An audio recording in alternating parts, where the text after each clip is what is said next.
Afternoon or good evening, wherever you are in the United States. Welcome to our panel that is affiliated with the Democratic National Convention 2020 in Milwaukee, Wisconsin. I'm really proud to assemble and be among great thinkers and spokespeople for our communities in this panel entitled Our Shared Path, Muslim-Jewish Partnership in the United States. I have with us Dylan Williams with J Street, which is a pro-Israel, pro-peace organization based in Washington, DC. Hedab Tarifi, spokesperson for the Islamic Center of Southern California, also a member of LA Voices for Peace, and has done tremendous work here in Los Angeles with the interfaith community. And a good friend, a good colleague, Rabbi Sharon Brous, who runs a wonderful organization called IKAR that is working for social justice. And I had the privilege of attending services of Rabbi Brous, and I have to say I was moved and inspired by her words, but more importantly by the environment she has engendered within her community of openness and embracing all people, including the other. And I felt welcomed and a part of the community whenever I'm around and within Rabbi Sharon Brous's community. So I want to thank all of you for joining us. I actually served on a commission, a task force in 2019. I worked on a bipartisan faith-based task force, and we produced a paper on preventing targeted violence against houses of worship. It was a federal government task force, and it was comprised. It comprised members of the Jewish faith, Christian faith, I as a Muslim, and Hindu faith, and people of all walks of life. It was chaired by a general, a former Pentagon official, General John Allen, who led our US forces against ISIS in Iraq. And we advised the Secretary of Homeland Security, and we made white supremacy a priority as a national security threat. I visited Black churches, various churches, mosques, synagogues throughout the country, and determined that we cannot counter this danger to our communities without partnership among faith communities. And in particular, I visited Escondido and Poway, where the mosque that was firebombed and the synagogue that was attacked and killed a number of people and injured scores, they were actually attacked by the same person, by the same white supremacist. And he had written on the parking lot of the mosque, invoking New Zealand, the New Zealand massacre of 55 worshipers at a mosque. So we are reminded in many ways, in fortunate and unfortunate ways, that we share this struggle and we share a path. And that's why our partnership is so important. So we're going to navigate some of the issues that bring us together, some of the issues that separate us and where we have differences of opinion, and how we can have crucial conversations around that. So with that, we're going to go to our panelists, and I encourage all of you to who are on Zoom to write your questions on the Q&A box. If there is a Q&A box, you can submit your questions there, and we'll ask our panelists. And also, for those of you on Facebook, you can write your questions there, and our moderator will send the questions to us. So with that, I'd like to start on the East Coast, as there are three of us here on the West Coast. And we'll start with Dylan Williams. Thank you so much, Salam. It's such a pleasure to be here. I'd like to thank MPAC, of course, thank the DNC for providing this platform, and really glad to be here with such distinguished colleagues. I think back to the first time I really physically shared a path with colleagues and friends in the Muslim American and Arab American communities. And it was the very unhappy occasion just a few months in, really a few weeks in to the current administration when the first travel ban was put in place.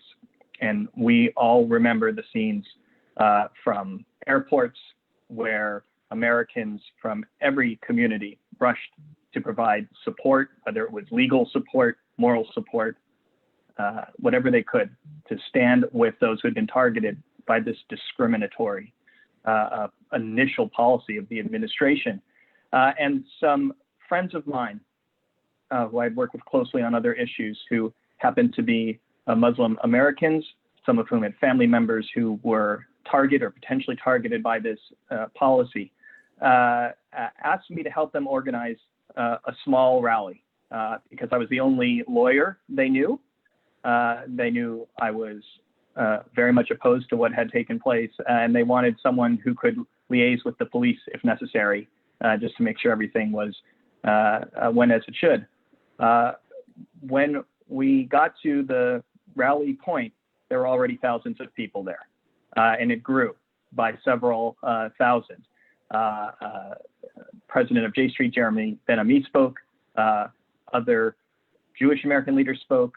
Dozens of Muslim and Arab American leaders spoke. We had support from all across the community. And I remember a particularly poignant moment when Senator Kamala Harris came and gave an incredible speech along with some of her colleagues against this discriminatory policy. And then, completely unplanned, we literally marched and shared a path with these thousands and thousands of people from the White House up to Capitol Hill. And it was an incredible, unexpected showing of solidarity between our communities. And as wonderful and beautiful as that was to see, it was unfortunately just to become the first in many necessary examples of working together in the face of an administration that actively promotes hate and intolerance. Salam, as you mentioned, we saw the effect of that as hate against immigrants, against refugees, inevitably turn to those fellow Americans and others who are here who became the target of white supremacist and white nationalist violence. And whether it was synagogue in Pittsburgh or mosque here or abroad in Christchurch, as you mentioned, the results of having someone occupy such a prominent office in this country who spouts and stokes the kind of hatred we've seen requires us to put aside policy differences that we may have and come together on the common points to fight such hate. And I think we are now moving into the next phase, again, in response to tragedy, the protests against police brutality, systemic racism that we're seeing across the country this summer, long overdue, very necessary. And they really are providing an incredibly important moment about the necessity of social justice and an opportunity for all of us to, again, work together to show support, not just for those in our own communities who may be targeted by extremism, but those in the Black community and other communities that are targeted by systemic violence that only increases in times of hatred like this. And I think moving forward, social justice really is the arena in which our communities can continue to work together to support one another and to be good allies to other communities here in the United States with which we share the interest of forming really a more perfect union that treats everyone with dignity and respect. And social justice is not just an issue here in the United States. It has to apply to our foreign policy too. You know, as someone who works in a pro-Israel, pro-peace organization, we know that things like the occupation of the Palestinian territory is a social justice issue. The mistreatment and anti-Semitism of Jews in Europe and around the world is a social justice issue. The national rights of peoples, whether it is the Jewish people, whether it is the Palestinian people, is a social justice issue. And I think this is the arena that we are really on the precipice of a wonderful opportunity to work together and make real progress, especially if we work hard enough under a new administration that really stands up for American ideals. Thank you, Dylan. And I think everything you said, we share. And thank you for underscoring what shared partnership means. We'll go to Hedab Tarifi. Assalamu alaikum, greetings of peace. Thank you, Salam, for inviting me, and honored to be with Rabbi Brous and Dylan on this panel. I mean, for a long time, Muslims and Jews have been in dialogue with one another. I mean, aiming to find commonalities as they learn from one another and learn about one another. Now we are no longer sitting across the table from one another. We are on the same side, standing in solidarity with one another, as well as with other faith groups, working together to improve people's day-to-day lives in the larger society and beyond our own faith communities. And in spite of our differences, we're not shy of asking the tough questions, bringing to the surface topics that was not discussed or talked about before. Just as Dylan mentioned, as faith-based leaders and communities, it is our common humanity and our faith in the one God who is just that we come together and walk in rallies, condemn racism against Black and other minorities, especially after the murder of George Floyd. Rabbi Brous and I, have been, we spoke at so many different rallies at the same time, and it's always an honor to have her, stand with Muslims. She has been to our Islamic Center so many different times at different occasions where Muslims were attacked or the Islamic Center was attacked, and that's one of the the results of the work that the two communities have been working on. And this is the same human moral stand and faith that brings us together, to demand justice for the Palestinians. And myself as a Palestinian American, I have every right to demand from my country, the United States, to support Palestinian rights to live free in a country of their own. Just as Senator Bernie Sanders, who rallied around him millions, especially American Muslims and Jewish Americans who are pro-peace, when he said that, and I quote, "U.S. should treat Palestinians with respect and dignity they deserve." Human rights and dignity and justice is for everyone, just as God ordained. Local or world leaders cannot pick and choose who to apply it on and who to deprive. So no one can deny a God-given right. And as Senator Kamala Harris said last night in her acceptance speech, which I really enjoyed hearing her, she said, we gotta do the work to fulfill that promise of equal justice under law, because none of us are free until all of us are free. And Jewish and Muslim American faith leaders and communities working together have a lot to do and can do to bring social justice and peace here in the United States and in Israel-Palestine. Thank you so much, Hedab, for those poignant words. And it causes us to reflect how far we need to go to meet those ideals, those values. But it also gives us hope that we've come a long way, because I can say 5 years ago, 10 years ago, we wouldn't have had this panel. We wouldn't feel included, but this partnership with the Jewish community, I think, has helped us tremendously, and we're so proud to have partners to work alongside with us on these issues of justice. And now I'd like to ask Rabbi Sharon Brous to say a few words. Thank you so much, Salam, my friend. It's so good to be with you, and Hedab, to see you again as well. Dylan, thank you so much for being in this conversation, all of us together. I'm really grateful to MPAC and to the Islamic Center and to J Street, to all of your organizations, and to the DNC for giving us the platform to have this conversation. I wanted to start by sharing with you a telegram that some of you might be familiar with that Rabbi Abraham Joshua Heschel sent to President John F. Kennedy in 1963, in which he simply said, "We forfeit the right to worship God as long as we continue to humiliate God's children. Churches and synagogues have failed. They must repent. I propose that you, Mr. President, declare a state of moral emergency. The hour calls for high moral grandeur and spiritual audacity." This has become a very famous telegram over the years and a hallmark for many of us in the Jewish community. And it's very clear to me and to many of us that we are once again really in a state of moral emergency, that we are experiencing in this country in this time a moral crisis of the highest order.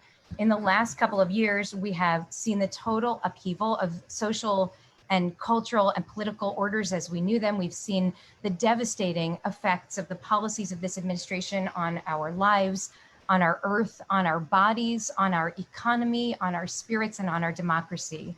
And I believe that generations to come will look back at this time and they will see the unapologetic resurgence of white supremacy and toxic masculinity. They will see with clear eyes the toxic air that we are choking on in our day, the air of repression and regression and propaganda and polarization. And of course, this convention happens at a moment in which we're standing at the intersection of multiple crises, the crisis of global health, which is meeting and in some ways precipitating this crisis of economic devastation, the crisis of democracy, and of course, the crisis of systemic racism, what my friend Reverend Otis Moss III calls COVID-16-19.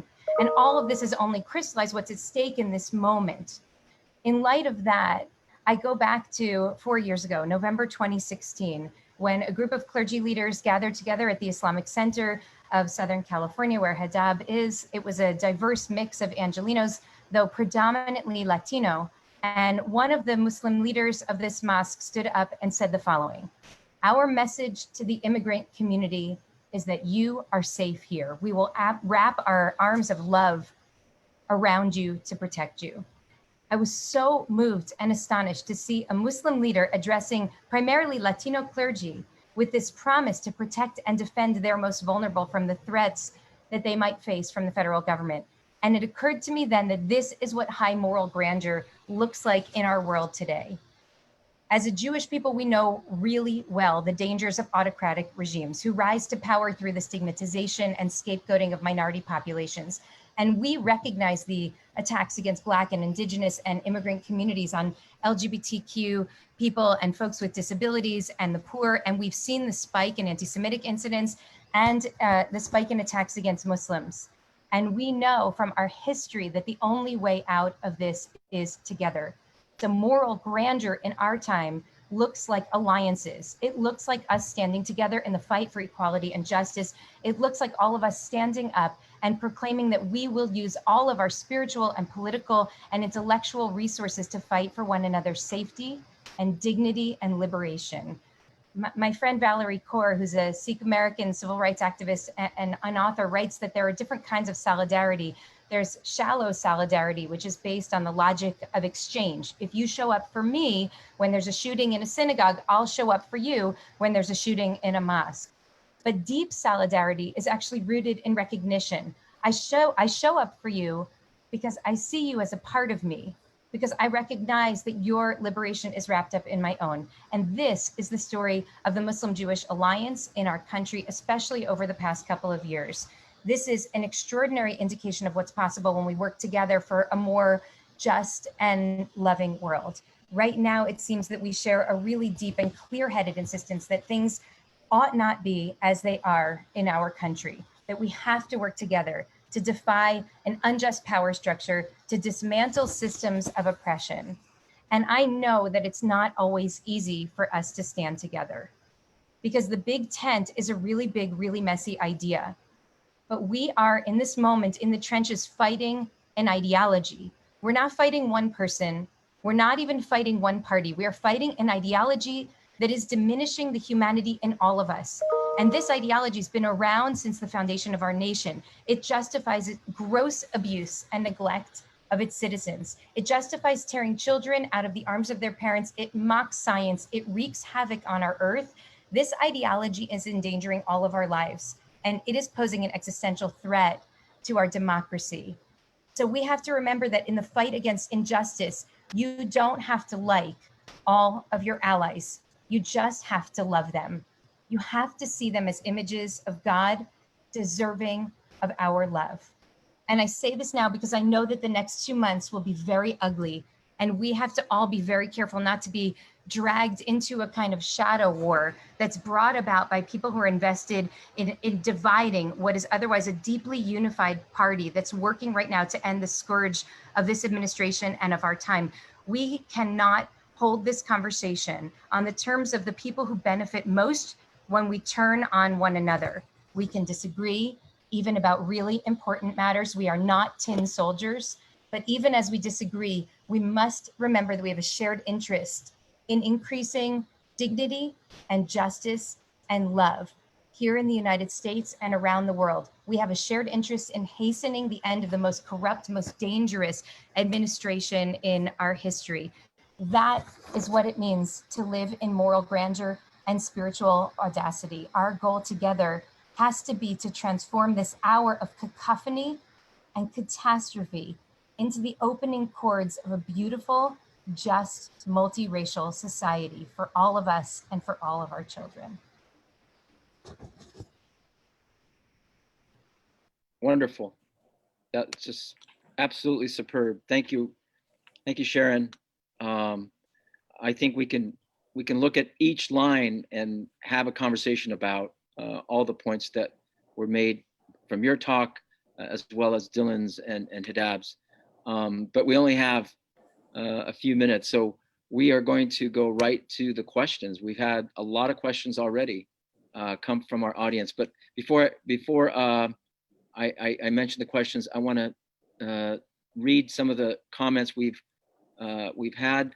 Fatima Argun writes, "Thanks to MPAC and others for holding this event. Pleased to be here as part of the Virginia delegation. I'm a former co-lead for the Arlington, Virginia chapter of the Sisterhood, Salam Shalom, and serve on the board of a few interfaith organizations in DC Metro, including JIDS, Jamaat, etc. I'm also Arlington Democratic Outreach Vice Chair for Interfaith Caucus and Advocacy." So welcome, Fatima, and hope that we will be in touch very soon to work together. Sylvia Nissan writes, "Muslims and Jews are of one family. We must be together on the same side, working for equality and safety for us and all minorities." So thank you very much, Sylvia. A question from one of the audience members.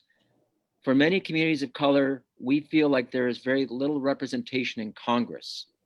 What can organizations like the ones on this call do to ensure that there is greater representation of issues impacting communities of faith, or to even prepare the next generation to run and serve?"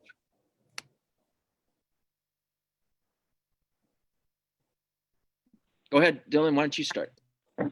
Sure, I'm happy to start. Well, I think the first and foremost thing that organizations like ours can do is not only welcome, but actively promote candidates from communities of color to serve in Congress and elsewhere. And I can tell you, as someone who works for an organization that speaks to hundreds of potential candidates every election cycle, not only is the American Jewish community more than happy to support candidates who are really making a go of changing a lot of the inherent systems out there, but we are excited to, and we are actively looking to help candidates from communities of color really achieve their goals. Hedab? I mean, Islamic and- Center, you know, we're not a political, and we're definitely not in DC.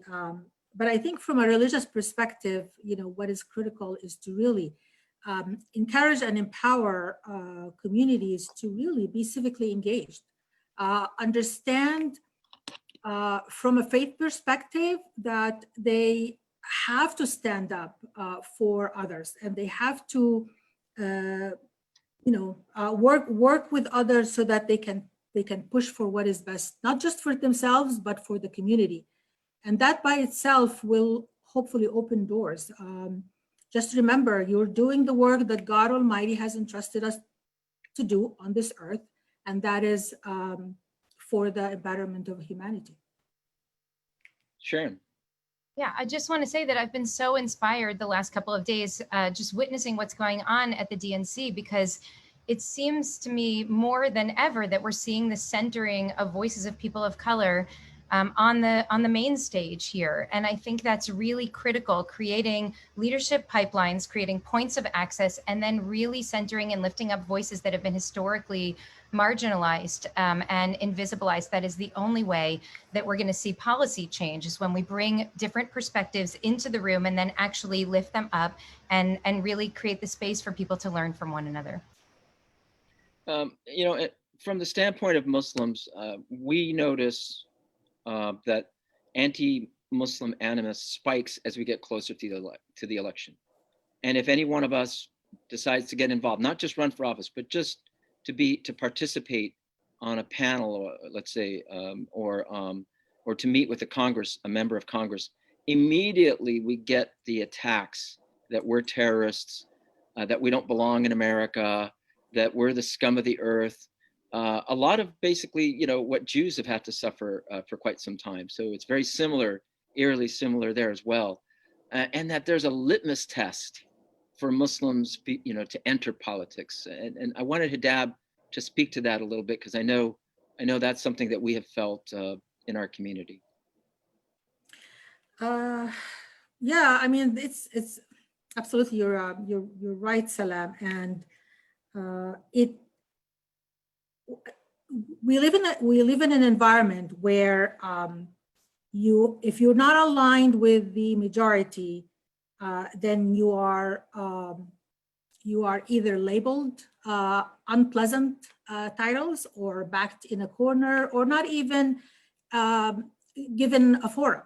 And if you stand for your, you know, fellow people who believe the same way you believe, or you're a minority that you're representing a minority that speaks against what the majority are speaking or standing for, then you can be labeled all sort of things. And character assassination is sadly very common in the political situation here in the United States.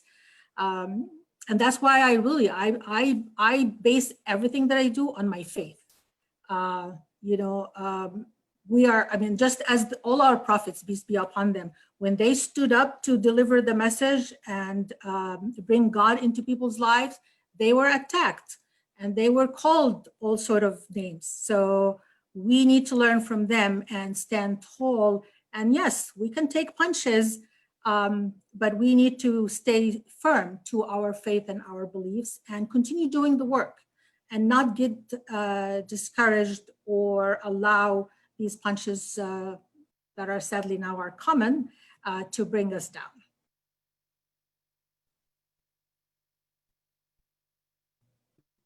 Another question we have is, what responsibility do you see communities of faith having in regards to this election?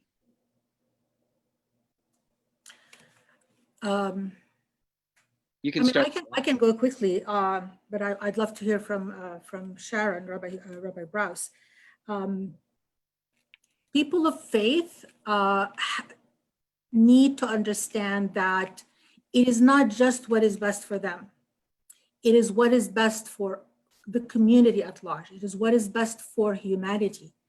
And the last 4 years under this current administration, everybody were dehumanized. Everything was bringing different communities down, bringing faith down. And if we allow for hate to take over, then we are not true to our own faith, and we are not true to God Almighty, who asked us to lift yourself and act. As a Muslim, God Almighty tells me to act. Every prayer we do, the call for prayer is a call for action. So we are reminded 5 times a day that it is not just about, the spirituality and sitting and praying. It is about standing and doing the work that needs to be done for the betterment of humanity at large. Thank you. Dylan, Sharon, go ahead. Yeah, I resonate so much to what you're saying, Hedab, and I believe that at the very heart of our faith tradition is the affirmation, the assertion that every single human being is created in God's own image and therefore deserves to live and be treated with dignity, to live in freedom, and to be able to love and receive love.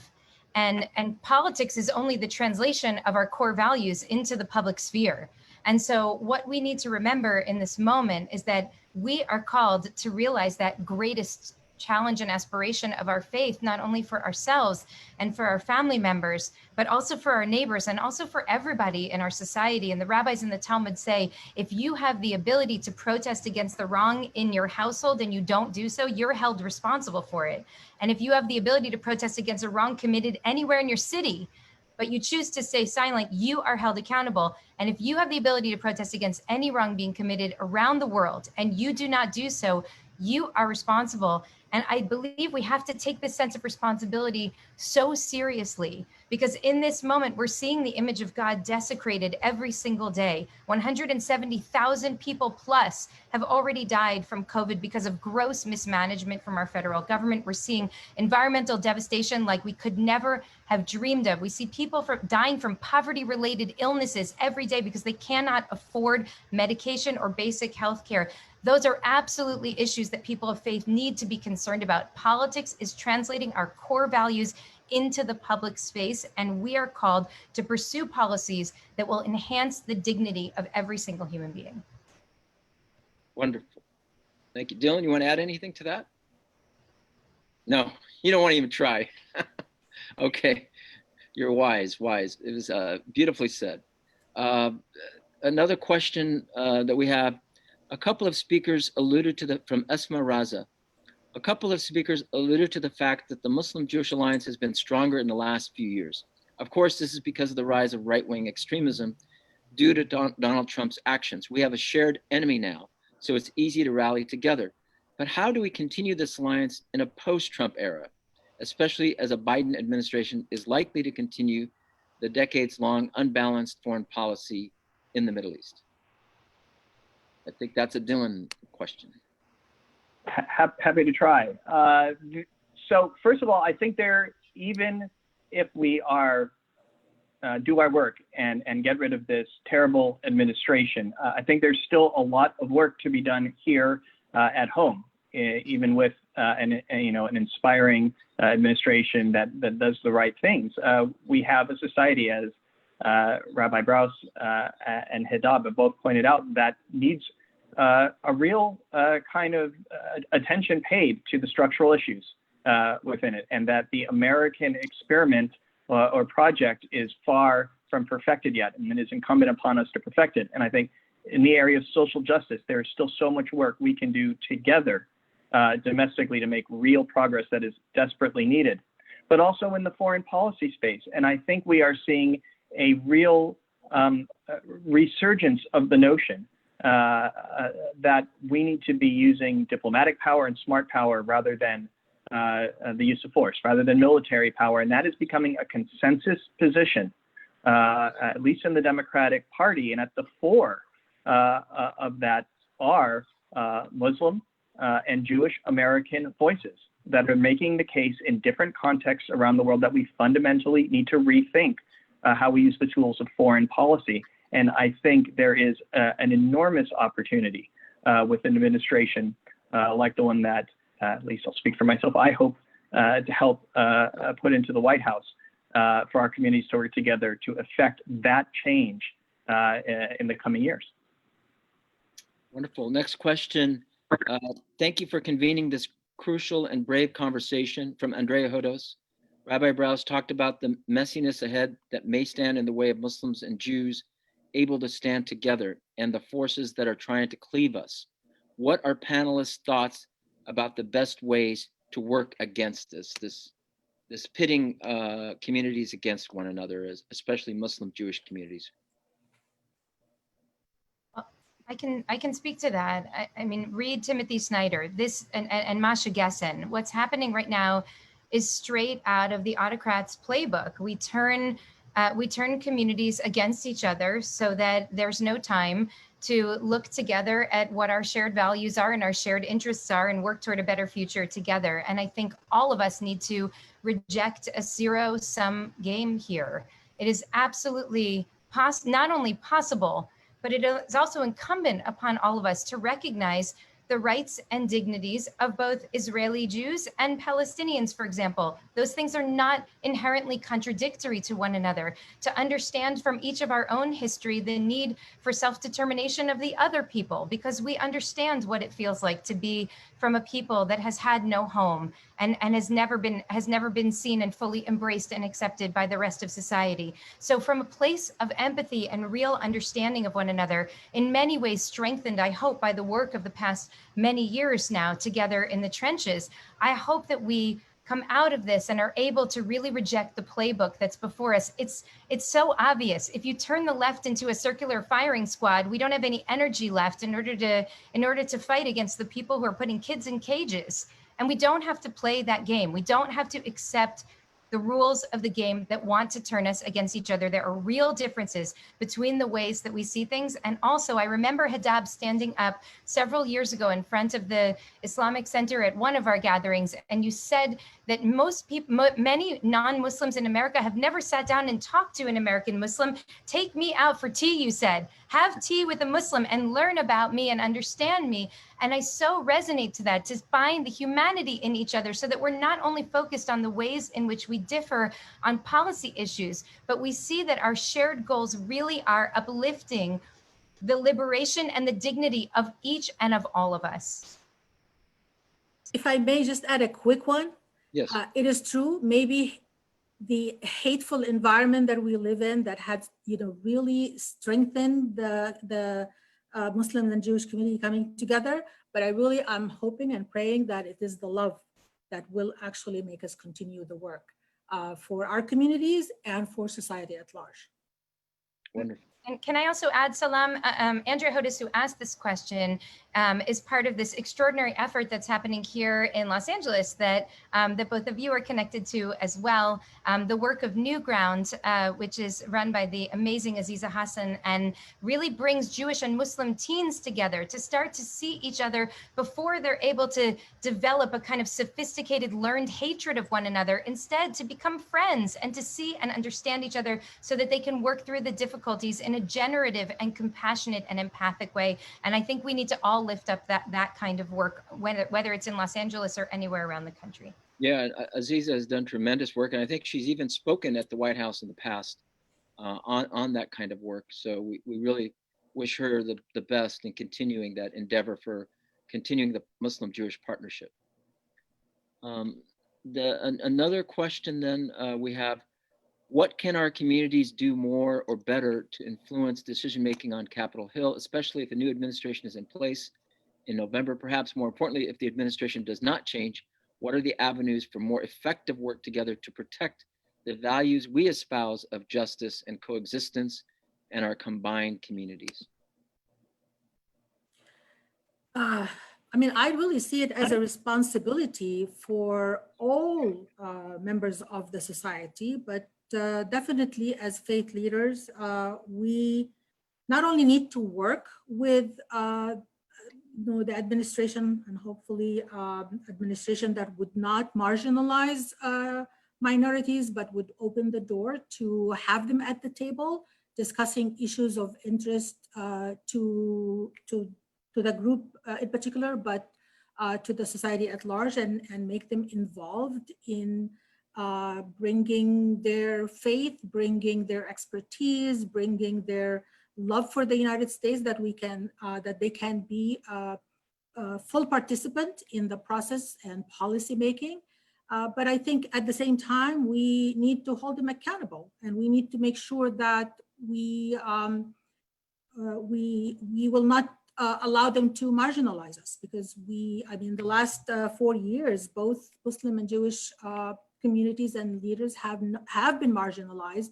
And a lot of the decisions that impacted Muslims and Jews in Palestine, Israel, we were not involved with.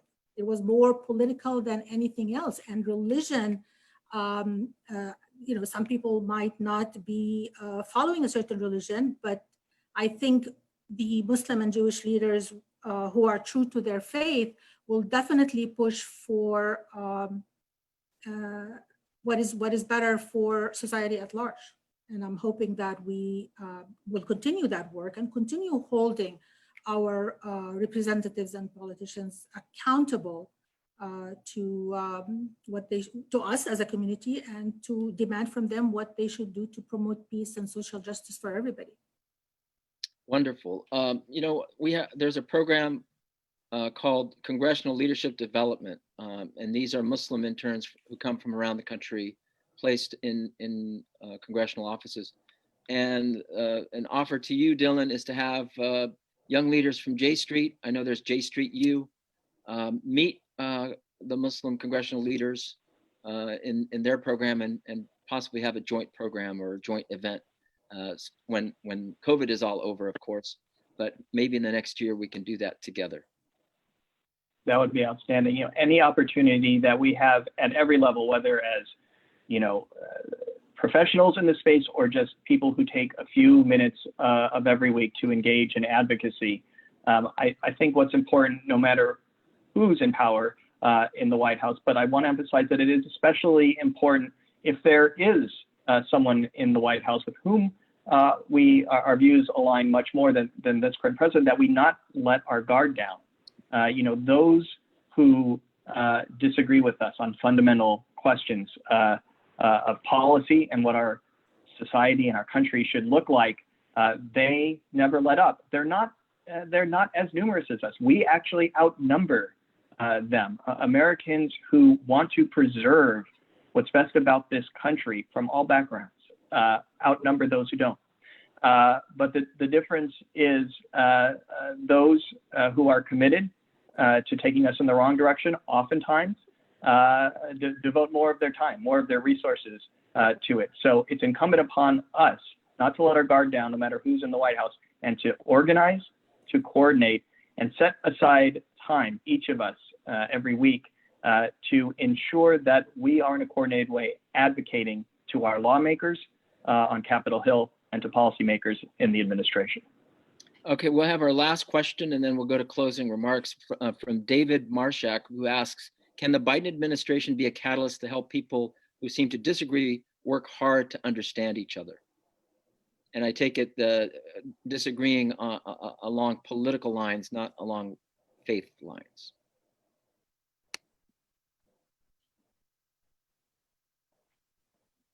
You want to take a shot at that, Dylan? I think, well, let me just say, I think definitely if this is a new era for the Democratic Party, this is the time to really represent that coexistence and pluralism, not just on the stage. And we definitely need that. But once a person does reach that position of authority and is elected to office, I believe that the future of America is going to be based on the party that best resembles that coexistence and pluralism. So it is a must for any party, for that matter, Democrat, Republican, what have you. If we do not understand the value of coexistence and pursue it, then I'm really worried about our country. And we are going through these dark moments. However, as the Sikh artist said, maybe this is the darkness of the womb, not the darkness of the tomb. And let us find that light that will bring us to a higher and better level as Americans. So I'm going to go in reverse order for closing remarks. We'll start with Rabbi Sharon Brous. I I'm so heartened by this conversation, and I know that our hearts are so heavy in this moment because there's so much fear and uncertainty and grief that is weighing very heavily on us. But I also really believe that we are living through a moment of profound moral awakening in this country. And Reverend Angel Kyoto Williams talks about a new America, that on the other side of this, we will have the opportunity to build a new America that is diverse and welcoming and inclusive and big enough, spacious enough to hold all of our voices and all of our perspectives. And that is an America that I feel so honored to be working to build with all of you. And thank you for being part of that beautiful America, Sharon, that America that we all espouse to and strive for and are ready to sacrifice for. So thank you for that. Before we go to Hedab, I want to acknowledge Judy Matthews with the National Congress of Black Women here in the Los Angeles area. And she says, sharing your information with others that are not of the same faith is important. I truly enjoy this webinar. Thank you, Judy, for joining us. Hedab. As someone who immigrated to the United States and chose for the US to be my home, and as someone who has been a refugee all my life, I feel really blessed that I was able to come to this country when refugees and immigrants were welcomed and were allowed to pursue new life and a new career. And I feel responsibility that should protect these kind of values that America stands for, and that I should be part of the people who work hard so that these opportunities are given to others. I think, panels like this and partnership like what we talked about between Muslims and Jews, whether here in Los Angeles or across the country, along with other faith-based organizations, I think it is critical. Here in Los Angeles, you mentioned LA Voice, Salam, and I know Sharon Brous is probably more LA Voice than I am, but I feel proud when we come together as faith leaders and we discuss what is hurtful to our neighbor and what we can do locally and across the country, what we collectively can do to lift the pain, lift the hurting, and make their lives better, whether individually, community at large, or pushing for policies that will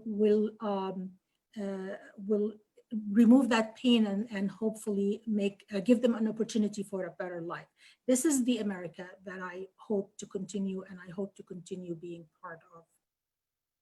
And thank you, Hedab, for being that shining light for the Muslim community. I've seen you speak. And when you speak for the vulnerable, that is the time that really touches all of us. And being at the forefront for doing that, I just wanted to acknowledge that great leadership and service to our community and to our society for doing that.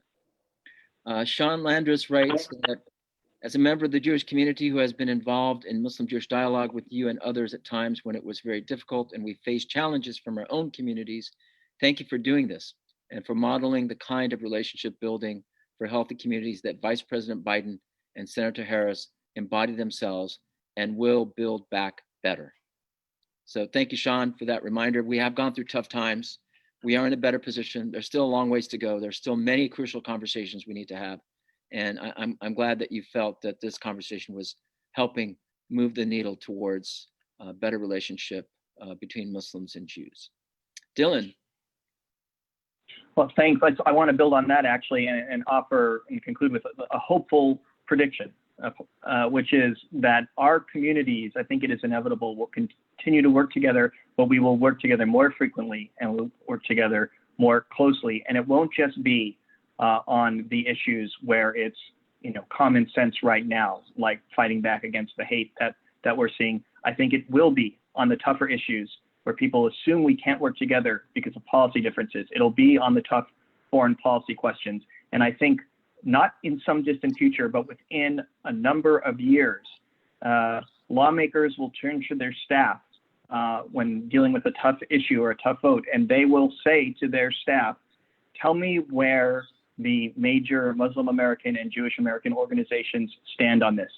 And they will be referring to the dozens and dozens of people on this call. And I think that day is coming much sooner than anyone expects. Thank you. We hope for a day where Islam can be seen as an American religion like all other faiths, and not a foreign religion. And that a president of the United States, whether Democrat or Republican, doesn't have to go to the Middle East to find Islam. That president can find Islam among the American Muslim communities right in the South Lawn. We're happy to meet them there. The reference point for Islam in America is America. It doesn't have to be a foreign government or a foreign entity. And when we make that shift, I believe we get closer to peacemaking. Then there's not that fear or that hysteria that the public will have towards Muslims. There will be a calming effect. There will be an effect of problem solving, not just more problem generating. And we look forward to working with all of you in making that a reality, not just a possibility, but something that will help America and help America realize its ability and potential for peacemaking in America and throughout the world.